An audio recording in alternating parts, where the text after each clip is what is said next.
profundamente. Zafó, parece que zafó. Bueno, en fin, vamos a estar pendientes de todo aquello, ¿no? Todo aquello, Noticias al Mediodía con Paula Bravo y Andrés Huerta, el mejor resumen informativo de la jornada, como ocurre de lunes a domingo acá con los servicios informativos de ADN. Muy bien, muchas gracias, Pancho. Buenos días, de radio. Sigues junto a Aldo Schiapacase e Isabel Tolosa en País ADN. Victoria Paz es panelista habitual de País ADN, pero hoy la hemos traído una exclusiva, con el afán de que, primero, calme las ansiedades de Isabel Tolosa y segundo, que nos instruyas, Victoria, sobre la ley de presupuesto que ha dado tanto tema, tanto que hablar y que se supone va a dar tanto material periodístico en términos a una cuestión que nunca es fácil, pero este año se intuye que va a ser un poco más difícil. ¿Cómo estás? Hola Aldo, ¿bien y tú?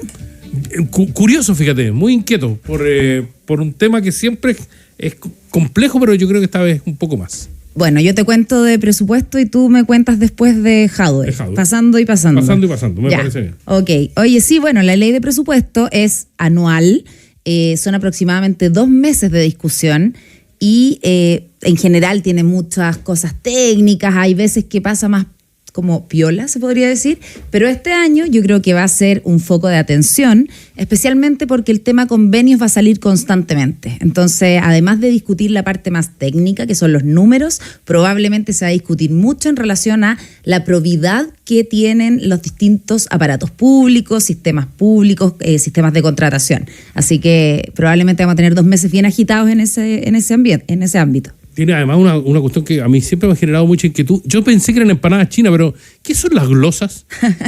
La glosa, tú tienes partidas presupuestarias que se llama, ¿ya? Que en el fondo tú tienes un ministerio, se dice, este ministerio tiene tanta plata para tal partida, por ejemplo, programa de capacitación y empleo. Cuando tú tienes una glosa, significa que eso tiene mayor definición aún, o sea que el presupuesto como que teledirige ciertas cosas. Y hay muchas veces que se dice, por ejemplo, ya, nosotros vamos a dar la plata para este programa, el cual solo podrá tener 4 funcionarios contratados en tal región. Como que define más aún, porque hay otras partidas que lo deja más amplio. Que en el fondo tú dices, es tanta la plata y el organismo se ve cómo lo hace. La glosa es cuando se pone como un asterisquito al lado y tiene algunas señalizaciones. Entonces, lo que pasa algunas veces con las glosas es que quedan de años inmemoriales y se dice, por ejemplo, esto se va a una fundación que se llama no sé cuánto, por ejemplo. Hay algunas que funcionan súper bien, que ya están como partida. Te puedo dar 2 ejemplos, que en el fondo siempre se hace, por ejemplo, la Fundación para la Superación de la Pobreza y la Fundación Chile.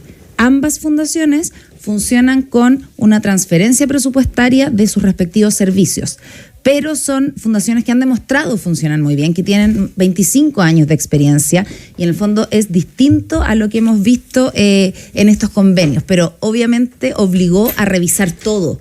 Entonces eso están viendo que todas las glosas sean adecuadas, no es que se eliminen las glosas, que es como este apartado que es como un detalle más allá, pero sí revisarlas porque hay cosas que vienen de hace mucho tiempo y que de repente no necesariamente tienen que seguir siendo así. Victoria, ahí en la mañana estuvo el gobernador de Antofagasta, Ricardo Díaz, no me acordaba el nombre, hablando justamente de que se ha sobrereaccionado de alguna manera con el tema de la transparencia. ¿En qué vamos a notar en este presupuesto que va a haber más transparencia? En esto que dices tú, por ejemplo, de estar mirando lo que antes no mirábamos, o que se va a ser más detallista sobre qué pueden o no pueden hacer con las platas.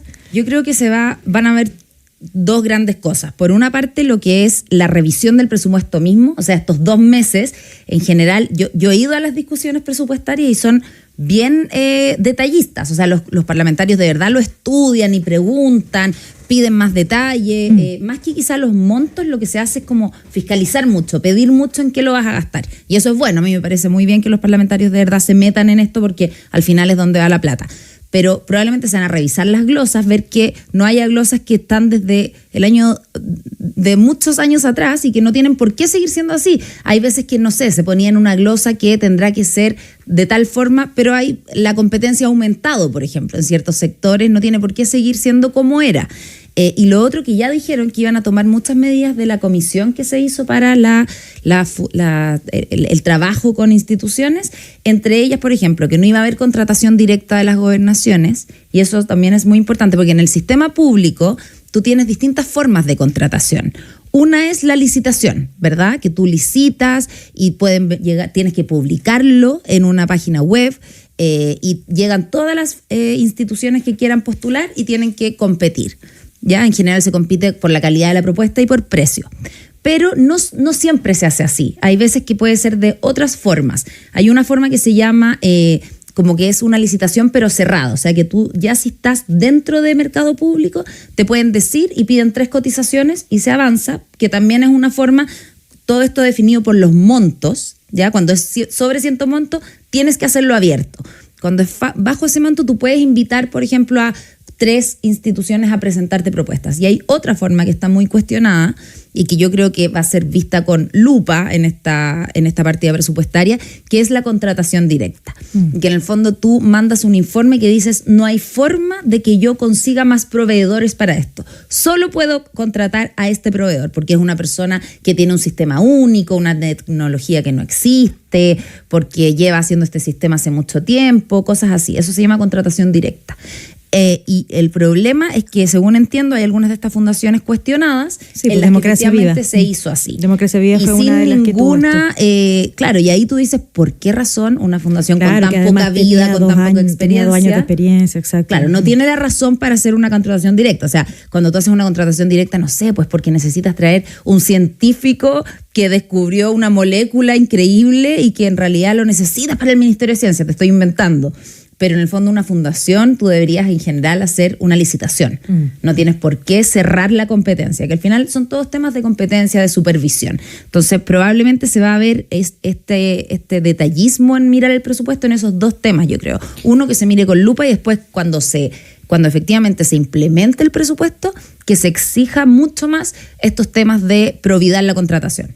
Estamos hablando con Victoria Paz, fundadora de Poder Económico, directora del MBA de la Universidad Gabriela Mistral, que es panelista habitual de nuestro programa, para tratar de entender en fácil este tema presupuestario que nos va a tener discutiendo hasta el 30 de noviembre, el último día, ¿no es cierto?, que hay plazo para que se apruebe este presupuesto. Ha habido una pequeña polémica, no sé si pequeña, una gran polémica entre los economistas por el anuncio que hace el ministro de Hacienda de que va a haber un aumento presupuestario de un 3,5%. Algunos dicen que va a ser de un 3,7%. Que no es real ese 3,5%. ¿Por qué está esa polémica? Si nos puedes explicar, ¿por qué se genera esta polémica con este aumento del presupuesto? Mira, yo había como ordenado en mi cabeza como para contarles un poquito, claro. Una cosa es la plata general, después podemos ver quizá como cuáles son los que aumentan y por qué, como para que las personas se hagan una idea. ¿Por qué es la discusión de cuánta plata se usa? Imagínate una empresa, una casa, al final tú dices, ya, el 2024, ¿cuánta plata voy a usar? Listo. Tú haces una suma de todos tus gastos y dices, voy a gastar X, ¿ya? Pero ese X tiene que tener alguna noción de dónde va a salir esa plata, ¿verdad? Entonces, en el caso del Estado, las platas vienen de fuentes súper conocidas, en el fondo. El Estado recibe plata o de los impuestos que pagamos todos, o del cobre, o ahora del litio, que se llama del cobre de Codelco, y también como industria minera privada, ¿ya? También recibe plata del litio. Y de otras cosas que pueden ser diversas. Pero esas son las principales fuentes de financiamiento, ¿ya? Entonces tú puedes proyectar, tú puedes decir, yo creo que voy a recibir X plata, y eso es lo que de hecho el Ministerio de Hacienda llama, y hacen encuestas y hacen estudios y dicen, oye, ¿cuánto? Porque por ejemplo, ¿cuánto crees tú que va a estar el cobre el otro año? Porque si no, no puedes proyectar. Y el cobre ha estado bien golpeado, eso es un ejemplo. Entonces tú en tu planillita, que si lo hicieras en una servilleta también te da, en el fondo, oye, el cobre va a estar a tanto, yo creo que voy a vender tanto, me debería ingresar tanta plata por ahí. Oye, las personas, mira, yo creo que están ganando esta plata, así que me deberían pagar impuestos de X. Entonces yo hago una lista de cuánto creo yo que voy a tener de plata, ¿ya? Y teóricamente tú tienes que tratar de que esos 2 números estén como juntitos, ¿verdad? Porque si no, lo que te pasa a ti también, si yo digo voy a ingresar 100 a mi casa y voy a gastar 103, esos 3 me tengo que endeudar. O sea, o se los pido a un banco, o se los pido a un familiar, pero a alguien se los tengo que pedir, ¿verdad? Entonces, eso es lo que lo que pasa con esto, que cuando, y el Estado lo que pasa es que dice, bueno, si yo estoy proyectando que voy a crecer 2% el próximo año, que esas son las proyecciones, pero el problema no es que yo diga un año voy a crecer 2%. Si yo dijera, oye, es que este año está súper difícil, entonces voy a crecer 2%, pero después tengo un futuro esplendoroso, entonces voy a crecer 6%, así que voy a tomar esa deuda. El problema, que es lo que le critican a esta formulación presupuestaria, es que todos los números y todas las tendencias lo que señalan es que Chile tiene un crecimiento tendencial, que se llama, de 2%, de aquí al 2027. Algunos dicen 2,5%, pero esa es nuestra proyección de crecimiento. Tenemos un problema de crecimiento estructural, en el fondo. No es que sea un año que estamos como bajos. Este año es especialmente duro, probablemente estamos rajuñando el 0%, pero porque es un año de crisis más o menos mundial. Pero el problema es que tenemos muchos años por delante en que estamos creciendo poquito. Entonces, no es que yo diga un año, no, voy a zafar este año, voy a tomar un poquito de deuda, después me recupero. El problema es que no tenemos perspectiva de crecer más. Entonces, por eso le dicen, si usted va a crecer 2% el otro año y me está diciendo que va a gastar 3,5%, ¿de dónde va a sacar esa plata? Se va a tener que endeudar. Y además, incluso así, yo creo que usted está siendo demasiado optimista, porque usted me está diciendo que va a crecer 2,5% y las estimaciones en general dicen que usted va a crecer entre 1 y 2,25. Entonces usted además está tomando el rango alto. Es como que yo te dijera, Isa, yo creo que el otro año voy a ganar entre 80 y 100. Entonces yo en general tiendo a hacer mi presupuesto por 80 o a lo más por 90. Pero si hago todas mis estimaciones pensando que voy a ganar 100, después se me cae un pituto y quedo con la soga al cuello. Entonces eso también es lo que se le está criticando, y están tomando las estimaciones muy altas, muy positivas, y además aún así queda una colita que es deuda, y que en el fondo estamos muy endeudados. Nosotros piensa que el 2012 como país teníamos más o menos una deuda de 12% del PIB y ahora estamos en 38% del PIB. Sigue siendo una deuda prudente, pero lo que se recomienda siempre es que no nos vayamos en el fondo a una cuesta, que empecemos a subir, porque al final también estamos pagando intereses súper caros por esa deuda. No es solo que la tengamos que devolver, sino que además pagamos intereses todos los años. Pucha, sé que Isabel tiene 48 preguntas en la libreta porque está muy aviado por este tema. Me gusta, Victoria, me gusta. Y van a hacer preguntas elevadas. Lo mío es chimuchina, ¿no? A ver, cuéntame. ¿Qué pasa con Javier Martínez? ¿Por qué se personalizó la discusión de presupuesto este año? ¿Por qué no quieren dejar entrar a la directora de la DIPRES a esta discusión? Mira, Perdón, Isabel, después volvemos a los temas serios. ¿Por qué se personalizó? Porque hay una discusión todavía en marcha, yo siento, que está bien que se dé, que en el fondo es de quién es la culpa de que se haya hecho estos convenios tan laxos al final. O sea, muchos de los problemas que hubo, claro, con Democracia Viva y con otros que se han ido mirando. Caso Policy. Claro, bueno, esa la señora Policy. Es que en el fondo hubo manga ancha, como que se permitieron criterios. Antes era súper estricto ciertas cosas. O sea, tú tienes que tener una fundación constituida hace no sé cuántos años, tienes que tener experiencia en no sé qué, en no sé cuánto. Y se supone, lo que se dice es que Democracia Viva, que ya está bastante comprobado, al menos en ese caso, no tenía la experiencia, no tenía los años, no tenía nada, y se flexibilizaron ciertas condiciones para que las cosas fueran más rápidas. Eso es el fondo. Y entonces está el pimponeo que pasa mucho, que yo la verdad no sabría contestarte eso, pero es ¿de quién es la culpa? ¿Quién dijo, sabéis que en vez de menos de 2 años, dejemos que sean las que tengan justo 2 años? Mira, si no tienen tanta experiencia en no sé qué, ya, dejemos que sea igual. En el fondo se flexibilizaron ciertos parámetros, y la discusión que se está teniendo ahora entre los parlamentarios y el Congreso y el Ejecutivo es ¿quién hizo esto? ¿De quién es la culpa? ¿Quién es el que flexibilizó los requisitos? ¿Ya? Entonces, ese es el marco. Y que llevó a Marcela una declaración absolutamente jugada. Es la mejor Se la jugó mucho, directora sí. de presupuesto que hay en la historia. Digamos. Entonces, lo que hay algunos parlamentarios que dicen que es culpa de Javiera Martínez. Ella flexibilizó los requisitos. Y por eso, en el fondo, está la mirada puesta en ella. ¿Ya? Pero lo bueno, yo creo, es que al menos lo que yo he leído de las declaraciones de parlamentarios de oposición es que han dicho, independiente de que igual vamos a seguir investigando si es que en verdad es culpa de ella, si ella flexibilizó los requisitos, para la discusión presupuestaria no vamos a vetar a la directora de presupuesto, porque en realidad que no pueda entrar una directora de presupuesto a las comisiones donde se discute es muy riesgoso para el presupuesto del país. O sea, la persona que tiene que contestar es ella. Cuando les pregunten, oye, ¿y esta partida qué significa? ¿Esta glosa qué es? ¿Esta plata para qué es? Es ella. Entonces, si tú no dejas entrar a la directora de presupuesto a la comisión, tienes una información muy sesgada. Y no vas a sacar el mejor presupuesto que puedas sacar. Entonces, a mí me parece muy bien que la oposición haya dicho, ¿sabes qué? Vamos a poner esto en pausa en el fondo. Vamos a tener una discusión presupuestaria como corresponde, independiente que después vamos a seguir exigiendo quizá que se aclare de quién es la culpa de esto y que para nosotros digan es la culpa de la persona de Javiera Martínez. Pero por el momento vamos a concentrarnos en lo que nos tenemos que concentrar. Y eso creo que al menos es una actitud súper responsable. Yo tenía una pregunta sobre el endeudamiento. Para endeudarse también le tiene que pedir permiso al Congreso. Sí. ¿Por qué funciona así? En el fondo funciona así porque si no, imagínate, un ejecutivo que puede endeudarse ad infinitum es súper riesgoso. Entonces, nuestro país, aunque es presidencialista, de todas formas hay ciertos aspectos del presupuesto en que tiene que pedir autorización al Congreso. Y este es uno de ellos. Entonces, dicen, yo me voy a endeudar por 21.000 millones, que es lo que se está diciendo ahora más. Ahora, son 21.000 millones lo que estamos pidiendo. Entonces, en el fondo, lo que tú haces es decir, yo necesito esta plata. Al final, yo creo que y ojalá que se centre un poco en eso, yo creo que lo comentábamos la vez pasada, incluso la presidenta del Banco Central, Rosana Costa, lo dijo. Ella dijo, lo que pasa es que ella habla tan como seria y en el fondo tan técnicamente que yo siento que no tuvo la relevancia que tuvo lo que dijo. Porque ella dijo, nosotros vamos a llevar al PIB a su potencial. O sea, en el fondo eso lo que quiere decir es, el Banco Central cuando mete lo de las tasas, viste que ahora el ATPM ha subido un montón, ahora le empezaron a bajar, ellos tratan de contener la inflación. Cuando contienen la inflación, ¿para qué la contienen al final? No solamente para que nuestros precios dejen de subir, sino para que la economía pueda crecer en su potencial. O sea, todo lo que puede dar, todo lo que se puede estrujar este limón, que se llama economía chilena, que lo dé. Pero ella dijo, llevándolo a eso, lo máximo que da este limón es 2%.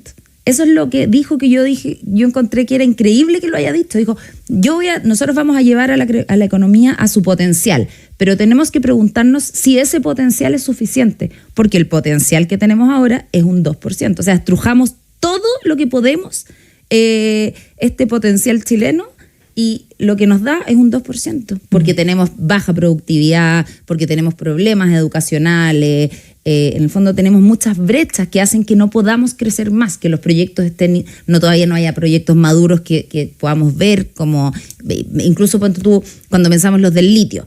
Ya, si aunque empezaran hoy día a hacer los nuevos proyectos, al menos en 5 años no va a haber ni un proyecto funcionando. Entonces, al final, cuando uno piensa en crecimiento, es eso. O sea, tú puedes ser productivo porque inventas tecnologías increíbles o porque tenemos cierta explotación de algunos ámbitos.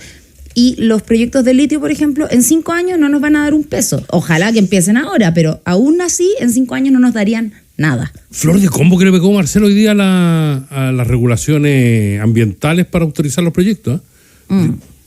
Lo que dijo dijo algo súper cierto. Me gustó mucho que que esté en su retina. Habló de esta palabra nueva que inventó Chile, parece que es la permisología. Pero al final dijo algo súper importante que es... Son dos, permisología y tramitología. Tramitología.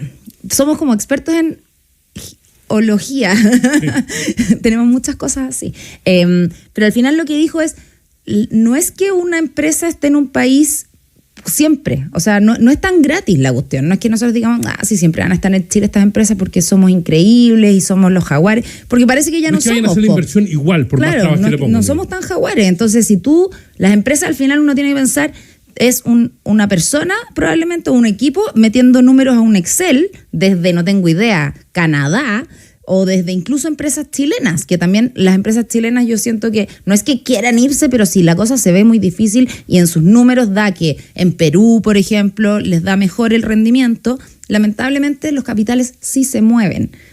No es solo patriotismo, que muchas personas dicen como, pero ¿cómo? Tú tienes que estar en tu país. Lamentablemente no es solo patriotismo, o sea, también hay números, hay personas que están poniendo esa plata, personas que son inversionistas, entonces tú no puedes sujetar todo en que las personas quieran o no hacer algo. Efectivamente el capital se mueve y lo que dijo Marcelo es muy cierto, si nosotros somos caros, no solo somos caros para las cosas, o sea, que sea difícil conseguir los terrenos, que sea difícil sacar los permisos, eso te encarece un proyecto, porque al final tienes que estar 4 años pagando, imagínate, sueldos, oficina, sin lograr empezar a explotar nada, teniendo que meter papeles y papeles que al final se demoran más de la cuenta. Entonces, ese equilibrio entre los permisos adecuados, medioambientalmente exhaustivos, y que el tema sea expedito, es una deuda gigante que tenemos en Chile. Ahora, sobre el tema presupuestario nos queda re poquito tiempo, pero ¿está bien, crees tú, haber puesto todas las prioridades o las fichas en reactivación económica y en seguridad? Ahí parece ser la mayor alza presupuestaria o los mayores cambios que vamos a ver. Mira, hay algunos, para contarte un poco como los focos de alza o de baja, como para que también yo creo que es bueno saber dónde se está yendo la plata, ¿verdad?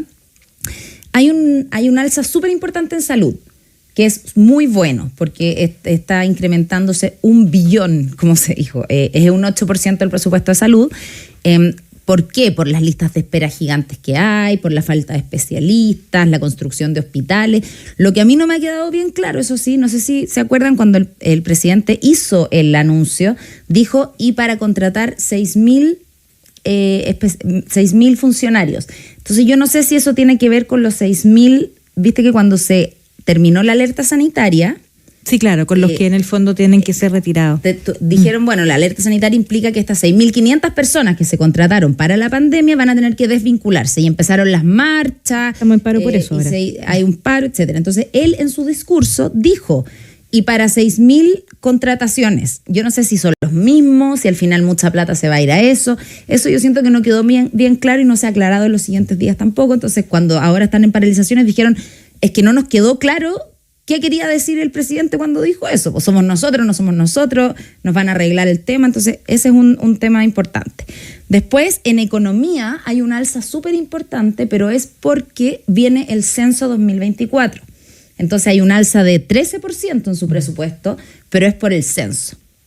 Después, hay una baja súper importante en el Ministerio del Trabajo, que ese yo creo que es un punto que tenemos que tener en cuenta. ¿Y por qué baja? Porque se terminó el IFE laboral. ¿Se acuerdan del IFE laboral? El IFE laboral es cuando pasamos del IFE a todas las personas, que era este monto, en el fondo de aporte por las circunstancias de la pandemia, se traspasó a IFE laboral, que es un subsidio a las personas que eran contratadas, que estaban trabajando. Eso, las personas, el último IFE se dio en junio y dura 3 meses. O sea, ahora terminó. Y en un mercado del trabajo como el que estamos viendo, que está súper deteriorado, o sea, se están destruyendo puestos de trabajo, hay muchas personas que están buscando, que están reingresando, pero sin el IFE laboral. Entonces, ese es un punto bien importante.